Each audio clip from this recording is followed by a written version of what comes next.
Hello everyone, good morning.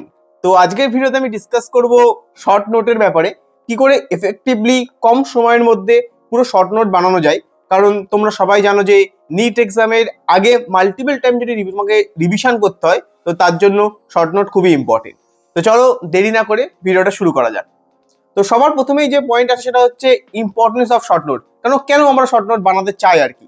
এর মোটামুটি 3 থেকে 4টে পয়েন্ট আছে। একটা হচ্ছে quick revision before any test. তুমি যে কোনো টেস্টের আগে রিভিশন করতে চাইলে তোমাকে কম সময়ে যদি পুরো টেস্টের সিলেবাসটাকে রিভিশন করতে হয়, তার একমাত্র উপায় হচ্ছে শর্ট নোট থেকে রিভাইজ করা। কারণ তুমি শর্ট নোটের মাধ্যমে তুমি 30 মিনিটে বা 1 ঘন্টাতে পুরো একটা চ্যাপ্টার রিভাইজ করতে পারো, যেটা তুমি লং নোটের মাধ্যমে কখনোই করতে পারবে না।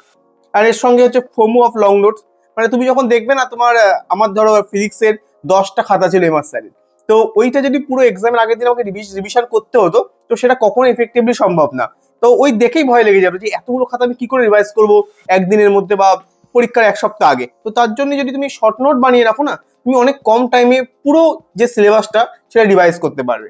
তো এই যে ফোমো, এটার থেকে বাঁচানোর জন্যও শর্ট নোট তোমার খুবই ইম্পর্টেন্ট। আর থার্ড যেটা, সেটা হচ্ছে ফোকাস স্টাডি। কারণ তুমি লং নোটে ডিফারেন্ট টপিক, পুরো বইয়ের সবকিছু তুমি লং নোটে লিখবে, বাট শর্ট নোটে কি লিখবে না, যেগুলো তোমার মনে হবে সবচেয়ে বেশি ইম্পর্টেন্ট, বিশেষ বেস করে পিআইকিউ বেসড যে টপিকগুলো, ওইগুলো সবচেয়ে বেশি ইম্পর্টেন্ট হয় না, তো সেইগুলো তুমি লিখবে। তো ওই জন্য ফোকাস স্টাডি করার জন্য শর্ট নোট খুবই ইম্পর্টেন্ট, এবং শর্ট নোটের মাধ্যমে তুমি মেইন যে টপিকগুলো সেগুলোকে একটা জায়গায় কনসাইজ ওয়েতে লিখে রাখতে পারবে। তো এরপরে আমি আসি হচ্ছে subject wise tips for short note. কি কি তোমার সাবজেক্ট ওয়াইজ কিভাবে তোমাকে অ্যাপ্রোচ করা দরকার শর্ট নোটের জন্য। তো সবার প্রথমে হচ্ছে ফিজিক্স। দেখো, ফিজিক্সের প্রত্যেকটা চ্যাপ্টারই শর্ট নোট বানানো ইম্পর্টেন্ট। কারণ তুমি যখন at the end of the year যাবে না, যে 28টা চ্যাপ্টার বা ধরো 28টা বা 26টা এখন চ্যাপ্টার আছে, তো এই চ্যাপ্টারগুলো তুমি যদি ডিটেলস নোট থেকে পড়তে চাও, তোমার প্রচুর টাইম লেগে যাবে। তো শর্ট নোটের মাধ্যমে তুমি এক এক দিনে 2 থেকে 3টে চ্যাপ্টার রিভাইজ করতে পারবে। তো এটা অবশ্যই, এবং আমি বলবো যে যদি খুবই টাইম কনসাইজ হয়, তো সেক্ষেত্রে মডার্ন ফিজিক্সটাকে বাদ দিতে পারো। বাকি অল ফিজিক্স, পুরো ফিজিক্সটাকেই তোমাকে কিন্তু শর্ট নোটে বাড়ানো খুব দরকার। নেক্সট হচ্ছে কেমিস্ট্রি। কেমিস্ট্রির 3টে word: physical chemistry, organic chemistry এবং ইনঅর্গানিক কেমিস্ট্রি।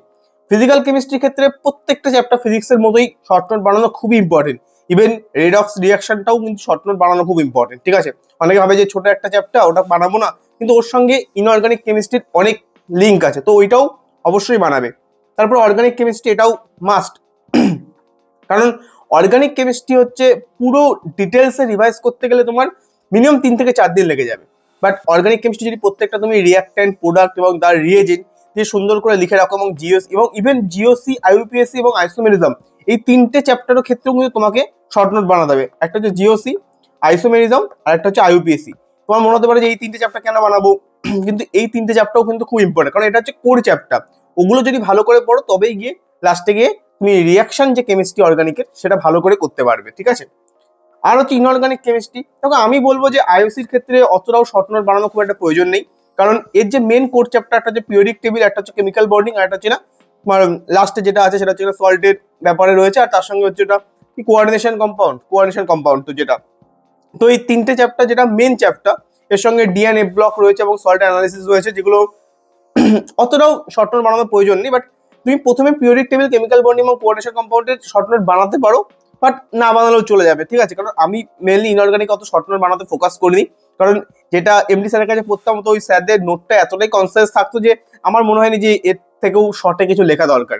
তো ওই জন্য আমি বানাইনি। ওর থেকে ওই টাইমটা আমি বেশিরভাগটা কোশ্চেন প্র্যাকটিসে ফোকাস করেছিলাম, ঠিক আছে। আর বায়োলজির ক্ষেত্রে যেটা বলবো, দেখো বায়োলজির ক্ষেত্রেও কোনো শর্ট নোট বানানোর কোনো প্রয়োজন নেই।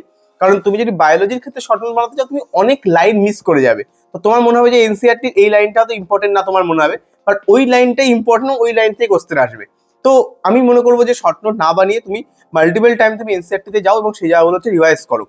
তোমার কোশ্চেন করার সময় তোমার যে টপিকটা আটকাবে বা যে লাইন থেকে তোমার কোশ্চেনটা মিস হবে, সেটাকে এনসিইআরটি থেকে পড়ো এবং সেখান থেকে রিভাইজ করো, এবং সেগুলো মার্কার দিয়ে, মতলব হাইলাইটার দিয়ে ভালো করে মার্ক করে দাও, ঠিক আছে। আর এর থেকে তুমি একটা জিনিস ভালো যেটা বানাতে পারো, সেটা হচ্ছে ডাটা বুক। তুমি প্রত্যেকটা চ্যাপ্টার 1 পেজ আমি করতাম, আমি দিয়ে দেবো টেলিগ্রামে আমার 1 পেজ বা 2 পেজে, মানে যে চ্যাপ্টারটার ইম্পর্টেন্ট যে ডাটাগুলো থাকে, কিছু ডেট থাকে, কিছু সায়েন্টিস্টের নেম থাকে, বা কিছু জিনিস যেগুলো তুমি বারবার ভুলে যাও, ভোলাটাইল জিনিস, সেইগুলো তুমি নোট করে নাও। মোটামুটি 15-20টা পয়েন্টে নোট করে নাও। সেইগুলো তুমি মাল্টিপল টাইম রিভাইজ করতে পারো, যেগুলো তুমি ভুলে যাও, ঠিক আছে, বারবার। তো এরকম করতে পারো, বিশেষ করে ওইদিকে মাইক্রোবস ইন অর্গানিজমের ওই চ্যাপ্টারটা, তারপর এদিকে biological classification period, sorry, plant kingdom, morphology of the flowering plant, এই চ্যাপ্টারগুলোর ক্ষেত্রে তুমি কিন্তু বারবার ওই ডাটা বেসে রিভাইজ করতে পারো, ঠিক আছে। তো এরপরে যে টপিকটা সেটা হচ্ছে টাইপস অফ শর্ট নোট। দেখো টাইপস অফ শর্ট নোট, দেখো দু টাইপের মোটামুটি শর্ট নোট হয়।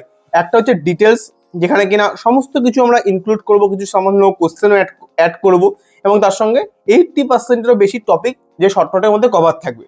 আরেকটা যেটা সেটা হচ্ছে ফর্মুলা শিট, যেখানে আমি শুধুমাত্র ফর্মুলা লিখবো। আমি দেখো তখন এক্সাম্পল দিয়েছি, দেখো এই যে এক্সাম্পলটা রয়েছে এটা দেখো, এটা হচ্ছে অনলি হচ্ছে ফর্মুলা লেখা আছে, ঠিক আছে। এটা আমি এরকমও আমি দু টাইপেরই শর্ট নোট বানাতাম, মানে কিছু কিছু চ্যাপ্টারের ক্ষেত্রে আমি দু টাইপের বানাতাম, আর কিছু কিছু চ্যাপ্টারের ক্ষেত্রে শুধুমাত্র আমি ডিটেলসই বানাতাম, ঠিক আছে। যেমন কারেন্ট ইলেকট্রিসিটি, দেখো এই চ্যাপ্টারটার ক্ষেত্রে আমি দেখো শুধু ফর্মুলা শিট বানিয়েছিলাম, মানে এটা হচ্ছে একটা পেজ, আরো একটা পেজ রয়েছে, আমি হচ্ছে দিয়ে দেবো আমার টেলিগ্রামে। তো দেখো এখানে দেখো আমি প্রত্যেকটা মেন যে ফর্মুলা, এটা মেনলি হচ্ছে সেকেন্ড পেজটা রয়েছে, ফার্স্ট পেজটা এখানে লাগাইনি আমি। তো এখানে দেখো প্যারালাল ব্যাটারি কম্বিনেশনের ক্ষেত্রে কি হবে, সিরিজের ব্যাটারি কম্বিনেশনের ক্ষেত্রে কি হবে, মিক্স ব্যাটারির ক্ষেত্রে কি হবে, জুলস ল অফ হিটিং এর ফর্মুলা গুলো কি হবে, পাওয়ার সাপ্লাই বাই দা ব্যাটারির ফর্মুলা গুলো কি হবে, প্রত্যেকটা ফর্মুলা দেখো এখানে লিখে রেখে দিয়েছে, ঠিক আছে। এরকম হচ্ছে তোমার যদি ফর্মুলা শিট বানাও। বাট তুমি যদি হচ্ছে ডিটেলস নোট বানাতে যাও, মানে শর্ট নোটে যদি ডিটেলস বানাতে যাও, তারও দেখো এক্সাম্পল আমি দিয়েছি। দেখো এটা হচ্ছে পুরো একটা ডিটেলস, পুরো হচ্ছে শর্ট নোট। দেখো এখানে হচ্ছে আমি দেখো কারেন্টের ডেফিনেশন থেকে শুরু করে যেখান থেকে আমি আরো মানে ওহমস ল থেকে শুরু করে সমস্ত কিছু, দেখো এখানে expression of the current in terms of the drift ভেলোসিটির কনসেপ্ট, প্লাস দেখো কিছু কোশ্চেন ওখানে আমার অ্যাড করা, যেগুলো আমার মনে হচ্ছিল ইম্পর্টেন্ট কোশ্চেন, বা আমি ভুল করছি, বা এই টাইপের কোশ্চেন কি করে অ্যাটেম্প করতে হবে, বিশেষ করে এই যে থিটা কোশ্চেনটা যেভাবে তোমার সাইন থিটা কস থিটার কনসেপ্টের উপর বেস করে যেটা হয়, তো এই টাইপের কোশ্চেন গুলো, ঠিক আছে, এগুলো হচ্ছে অ্যাড করেছিলাম। আইসোলেটেড কন্ডাক্টরের ক্ষেত্রে কি হবে, ডিপ ভেলোসিটির ক্ষেত্রে কি হবে, এবং প্রত্যেকটা দেখো সামান্য কিছু আমি এখানে লিখতাম, যে কি পয়েন্ট গুলো কি সেগুলো আমি দেখো এখানে নোট করতাম, ঠিক আছে। তো এইভাবে তুমি ডিটেলসও বানাতে পারো শর্ট নোট, এবং এরকম ভাবে ফর্মুলা ওয়াইজও তুমি বানাতে পারো। আমি মেনলি রেফার করতাম এইটা, যেখানে যে ডিটেলসে লেখা যাবে, কারণ আমার টার্গেট ছিল আমি আরেকবার গিয়ে যে মেন নোট সেটা আমি পড়বো না, কারণ মেন নোট পড়তে যাওয়া মানে বিশাল টাইম আমার হয় আর কি, লাগে আর কি। বাট একবার তো মেন নোট পরে রিভিশন করার দরকার। আমি ডিসেম্বর জানুয়ারিতে একবার মেন নোট রিভিশনও করেছিলাম, তারপরে গিয়ে মাল্টিপল টাইম যখন রিভাইজ করেছি, পুরো আমার এই নোটটা থেকে রিভাইজ করতে, এবং এই নোটটাও ডিটেলস নোটের থেকে কিছু কম আসে না, মানে কম না, কারণ এখানে আমি প্রত্যেকটা টপিক লিখতাম, প্রত্যেকটা টপিকে কি পয়েন্ট আছে সেগুলো লিখতাম, তার ফর্মুলা লিখতাম, এবং কিছু ইম্পর্টেন্ট কোশ্চেনও অ্যাড করতাম। অবশ্যই বেশি কোশ্চেন করতে হলে সে তোমাকে মেন নোটে তো যেতেই হবে, তো অবশ্যই যখনই মনে হতো যে এক্সট্রা কোশ্চেন করার প্রয়োজন, আমি মেন নোটে গিয়ে সেই কোশ্চেনগুলো সলভ করতাম, ঠিক আছে। তো এটাই। এরপরে যেটা আছে সেটা হচ্ছে হাউ টু মেক হচ্ছে শর্ট নোট।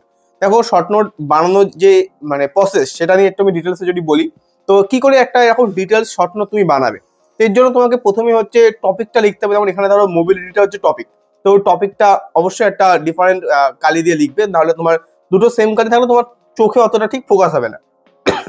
সবসময় শর্ট নোট মোটামুটি 3, 4 বা 5টা কালিতে ইউজ করতে হয়, কারণ তাতে কি হয় না, তোমার মানে দ্বিতীয়বার যখন তুমি পড়বে না, তোমার পড়তে ইচ্ছা করবে। আর যদি সেম কালি হয়, তোমার মনে হবে যেন আরে কি লিখেছি, আবার পড়বো কষ্ট করে, ভালো লাগবে না।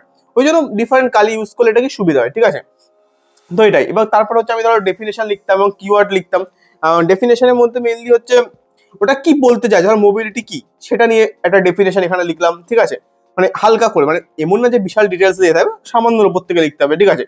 তারপরে কিছু কিওয়ার্ড যদি থাকে, মানে এর ধরো কোনো প্রপার্টি আছে, যেমন এটা যেমন লেখা আছে, যেমন it is a property of হচ্ছে চার্জ পার্টিকেল। তো এই কথাটা আমি লিখেছি, কারণ এখান থেকে হয়তো এমসিকিউ আসতে পারে, আমার মনে হয়েছিল এরকম, অবশ্যই তোমার যেটা মনে হবে সেই হিসেবে, ঠিক আছে। তারপরে ধরো ফর্মুলাটা কি, সেই ফর্মুলাটা লিখলে। নো নিড অফ, অবশ্যই কোনো রকম ফর্মুলা ডিরাইভ করার প্রয়োজন নেই, কারণ তুমি দেখো শর্ট নোট বানাচ্ছ। লং নোট হলে তুমি ফর্মুলা ডিরাইভ করতে, বাট শর্ট নোট হলে তোমার কোনোদিনও কোনো ফর্মুলা ডিরাইভ করতে হবে না, ঠিক আছে। এরপরে তোমাকে ধরো ইন্টারলিঙ্ক যদি কোনো ফর্মুলা থাকে সেগুলো লিখবে। যেমন ধরো এখানটা দেখো, এরকম এখানে J is equal to I by A, I is equal to N F E D, A কেটে যাচ্ছে এবং জে ইজ ইকুয়াল টু হচ্ছে এন ইফ ইডি। তো এখানে যে কারেন্ট ডেন্সিটির যে ফর্মুলা, যে ইন্টারলিঙ্ক কি করে হচ্ছে, তুমি শুধু ভাবছো কারেন্ট ডেন্সিটি ফর্মুলা শুধুমাত্র J is equal to I by A, তার সঙ্গে যে এইভাবে এটা যে ইন্টারলিঙ্ক হচ্ছে না, এই টোটালটা তোমাকে লিখতে হবে। এটা কি হবে না, তোমার যখন তুমি এইটা শর্ট নোটটা অ্যাকচুয়ালি দেখছো বা মনে করার চেষ্টা করছো, তোমার না মাইন্ড হচ্ছে মানে ভেতর দিয়ে কাজ করবে, আচ্ছা এটার থেকে এখানেও যাওয়া যায়, এখান থেকে এখানেও যাওয়া যায়, তো সেটা তুমি অ্যাপ্লাই করা শিখবে, ঠিক আছে। এবং শর্ট নোট অ্যাকচুয়ালি বানানোর বার মুখস্থ করা অতটা প্রয়োজন নেই। শর্ট নোট তুমি যদি বারবার দেখো না, তোমার এটা না মানে এক্সামের সময় তুমি কত কিছু মনে করে যাবে না। তুমি শুধু J is equal to I by এই মনে করে যাবে, আর তুমি জানো I is equal to N A V D হয়, তো ওখানে তুমি ওটা এক্সামে গিয়েও অ্যাপ্লাই করতে পারবে, ঠিক আছে। কারণ তুমি সব যদি ইকুয়েশন মনে করে যেতে চাও এক্সামে, সেটা পসিবল না। তো এইভাবে যে ইন্টারলিঙ্কিং যে কি করে করতে হয় সেগুলোও তোমার শর্ট নোটে কিন্তু অবশ্যই থাকা দরকার, ঠিক আছে। তুমি কিন্তু এখানে যদি শুধু লিখে দাও যে J is equal to I by A এবং J is equal to N E V D, এটা কিন্তু ভুল প্রসেস। কারণ তুমি এই যে I is equal to N E A V D এটা তুমি লিখলে না, মানে তুমি হয়তো ভুলে যাবে যে আচ্ছা I is equal to N E A V D ছিল, ও হো হো ভুলে গেছি আমি। তো সবটা লেখাটাই কিন্তু দরকার, ঠিক আছে। আমি বলছি না ডিরাইভ করতে, বাট প্রত্যেকটা লাইন লেখার যে কোথা থেকে কোথায় ইন্টারলিঙ্ক হচ্ছে সেটা ইম্পর্টেন্ট, ঠিক আছে। আমি আশা করছি আমি বোঝাতে পারছি আমি কি বলতে চাইছি। এর সঙ্গে সঙ্গে অবশ্যই if needs then add some question. দেখো আমি যেমন এখানে ধরো একটা এই কালার যে কালার যে কোড গুলো আছে তার উপর বেস করে দেখো একটা কোশ্চেন এখানে অ্যাড করেছিলাম যে এই টাইপের কোশ্চেন আসলে কি হবে, ঠিক আছে। আমি এরকম ভাবে অনেক কোশ্চেন অ্যাড করতাম প্রতিটা আমার এর মধ্যে, যেমন এখানে ধরো এই টাইপের রেজিস্টেন্স করে ক্যালকুলেট করে সেগুলো আমি এখানে অ্যাড করেছি। এরকমই কোশ্চেন অ্যাড করলে কি হয় না, পরবর্তীকালে যদি যখন তুমি দেখবে না তোমার বারবার তোমার মেন নোটে যেতে হবে না, তোমার যদি একটা দুটো কোশ্চেন এখানে অলরেডি অ্যাড করা থাকে, ঠিক আছে। তো এটাই বলবো আর কি। তো এর সঙ্গেই আমি কিছু টিপস দিতে চাই। দেখো try to complete in between 4 to 5 page. অবশ্যই মানে হিউজ বড় করে দিও না। মানে আমার ইনিশিয়াল হতো আমার যদি ফ্লুইডের তুমি শর্ট নোট দেখো, দেখবে যে ফ্লুইডের শর্ট নোট মানে 15 পাতার শর্ট নোট। তো এরকম মানে দেখো অবশ্যই ফ্লুইড বিশাল বড় চ্যাপ্টার বলে শর্ট নোটও বিশাল বড়, এটা আমি মানছি। বাট অতটা বড় না করে একটু কনসাইজ ওয়েতে করাটা খুব দরকার, ঠিক আছে। মোটামুটি 4 থেকে 5 পেজের মধ্যে শর্ট নোট বানানোর চেষ্টা করবে। আর সব থেকে বেশি যে ইম্পর্টেন্ট যে পয়েন্ট সেটা হচ্ছে দেখো টাইম টেকিং প্রসেস। তোমার যদি মনে হয় যে তুমি 1 ঘন্টাতে বা আধ ঘন্টাতে পুরো শর্ট নোট বানিয়ে ফেলবে, সেটা কখনোই সম্ভব না। কারণ তুমি ভাবো না যে চ্যাপ্টারটা তোমার ধরো এই সিম্পল কারেন্ট ইলেকট্রিসিটি চ্যাপ্টারটা, এটা যদি তুমি রিভাইজ করতে বসো মোটামুটি পড়ার 1 মাস বা 2 মাস পরে, তোমার সারাদিন লেগে যাবে, তাও তুমি শেষ করতে পারবে না রিভিশন করে। এটা এরকমই চ্যাপ্টার। তো সেটা তোমাকে যদি 1 ঘন্টাতে পরে রিভাইজ করতে হয়, তো তার জন্য তোমাকে শর্ট নোট বানানোর সময় নিশ্চয়ই 5 থেকে 6 ঘন্টা দিতে হবে। তবে গিয়ে পরবর্তীকালে তুমি 1 ঘন্টা ধরে রিভাইজ করতে পারবে। সিম্পল হিসাব না? তো ওই জন্যই এটা একটা অনেক টাইম সাপেক্ষ প্রসেস। তো এরকম ভাবার দরকার নেই যে আমি 30 মিনিটে শর্ট নোট বানিয়ে ফেলবো। এর জন্য তোমাকে 5 থেকে 6 ঘন্টা দিতেই হবে প্রত্যেকটা চ্যাপ্টার মিনিমাম। ইভেন আমার তো অনেক চ্যাপ্টার যেখানে আমার 10 থেকে 12 ঘন্টা শর্ট নোট বানাতে লেগেছে। মানে তুমি ভাববে যে টোটাল হয়তো 10 ঘন্টার লেকচার নিয়ে কোনো একটা চ্যাপ্টার, যার শর্ট নোট বানাতে 10 ঘন্টা থেকে বেশি টাইম লাগে। তো এরকমই হয়, কারণ এই শর্ট নোটে যে তুমি টাইমটা ধরো 10 ঘন্টা ইনভেস্ট করলে, এটা তোমার পরবর্তীকালে যখন তুমি রিভিশন করবে না, তোমার ওইখানে টাইমটা বাঁচাবে।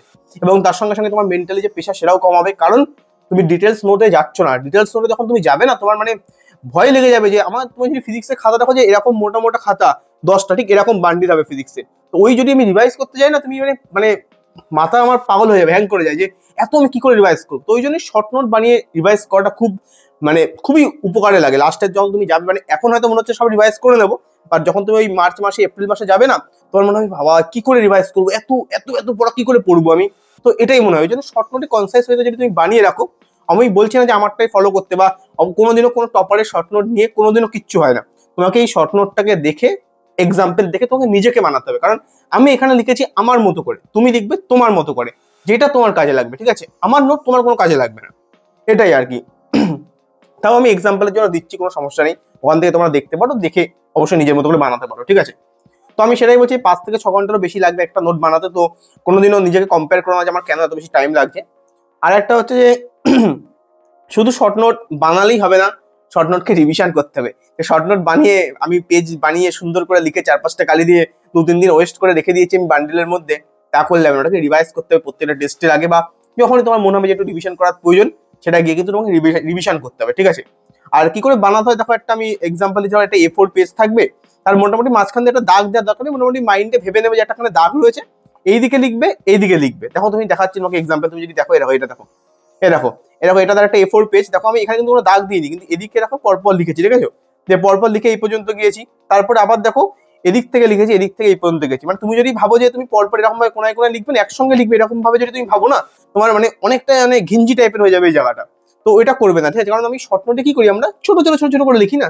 তো একসঙ্গে যদি টানা লেখো না, অনেকটা ভালো লাগে না, মানে অনেক ঘিঞ্জি হয়ে যায়। তো ওটা ঠিক মানে মাইন্ডে মানে ওটা কানেক্ট। তুমি দেখবে যে বড় বড় যে সমস্ত বই থাকে, দেখবে সব বইয়ের দেখবে একটা A4 পেজ থাকে, মাঝখানটা মোটামুটি এটা ওরা কল্পনা করে নেয় লাইন, এই সাইডে থাকে এই সাইডে থাকে। একটা কারণেই থাকে যে একটা টানে এতগুলো লেখা থাকলে না পরপর ভালো লাগে না দেখতে, বা পড়তে ইচ্ছা করে না। তো এই জন্য শর্ট নোটটাও ঠিক এইভাবে বানাবে।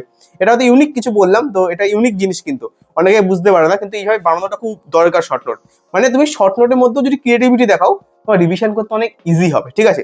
এই যে কথাগুলো বলছি প্রত্যেকটাই তোমার কাজের কথা, কোন পরিপ্রেক্ষিতে, এক্সামের আগের পরিপ্রেক্ষিতে, যেটাই কিনা ইম্পর্টেন্ট। এখন তো টাইম আছে, এখন মনে হবে যেন সব করে ফেলবো, বাট ওই মার্চ এপ্রিল মাসে গিয়ে না তখন একদম মাথা হ্যাং করে যায় যে কি করবে, এত অনেক কিছু বাকি না। তো এটাই বলছি, ঠিক আছে। এরকম লিখবে পুরো একটা সাইডে, দিয়ে এরকম পয়েন্ট পয়েন্ট পয়েন্ট করে লিখবে, কোনো সমস্যা নেই। এদিকেও পয়েন্ট পয়েন্ট করে লিখবে, কিছু কোশ্চেন অ্যাড করতে কিছু কোশ্চেন অ্যাড করবে, এদিকেও অ্যাড করতে পারো এদিকেও অ্যাড করতে পারো, কোনো সমস্যা নেই, ঠিক আছে। তো এটাই বলছি, ঠিক আছে। মানে মনে মনে একটা দাগ কল্পনা করে নেবে, দিয়ে সেইভাবে করবে। এমন না যে লাইন তোমাকে প্রত্যেকটা পেজে টানতে হবে, পুরো বর্ডার দিতে হবে, এরকম না। মানে অত টাইম ওয়েস্ট করার দরকার নেই, ঠিক আছে। যেটুকু প্রয়োজন সেটুকুই করবে, ঠিক আছে। আর এর সঙ্গেই বলবো অবশ্যই যে আমার টেলিগ্রাম চ্যানেলে জয়েন করতে পারো, Sanjit Das NEET, link description অবশ্যই রয়েছে। আমি এখানে আমার পুরো কারেন্ট ইলেকট্রিসিটি শর্ট নোটটা এখনই পাঠিয়ে দিচ্ছি, তো ওখান থেকে তোমরা এটা দেখতে পারো এবং ওইভাবে তোমরা নিজেদের মতো করে বানাতে পারো, ঠিক আছে, কোনো চিন্তা নেই। আর এর সঙ্গে বলবো এছাড়াও আমি এখানে আমার শর্ট নোট থেকে শুরু করে লাইফ আপডেট, মোটিভেশন এবং যা যা প্রয়োজন আমার কলেজের টুকটাক ভিডিও থেকে শুরু করে বা কলেজের বন্ধুদের সঙ্গে মস্তি থেকে শুরু করে পড়াশোনা থেকে সবকিছু শেয়ার করি। তো তোমরা আমার টেলিগ্রামে জয়েন করতে, এছাড়াও আমার ইনস্টাগ্রাম আছে সঞ্জিত দাস @2, তো ওখানেও তোমরা জয়েন করতে পারো, ঠিক আছে, কোনো সমস্যা নেই। তো এখানেই ভিডিওটা শেষ করছি। ভিডিওটা ভালো লাগলে অবশ্যই লাইক করো, শেয়ার করো, সাবস্ক্রাইব করো। গলাটা ভেঙে গেছে, মানে 2-3 দিন ধরে মানে ঠান্ডা ঠান্ডা লেগে গেছে, তো গলা ভেঙে গেছে, তো ওই জন্য হয়তো অতটা বেশি এনার্জি পাচ্ছ না আমার ভিডিওতে, বাট চেষ্টা করছি ভালো করে করার আর কি। তো অবশ্যই থ্যাংক ইউ সো মাচ ভিডিওটা দেখার জন্য। দেখা হচ্ছে পরের কোনো ভিডিওতে। ভালো করে পড়াশোনা করো। Good bye.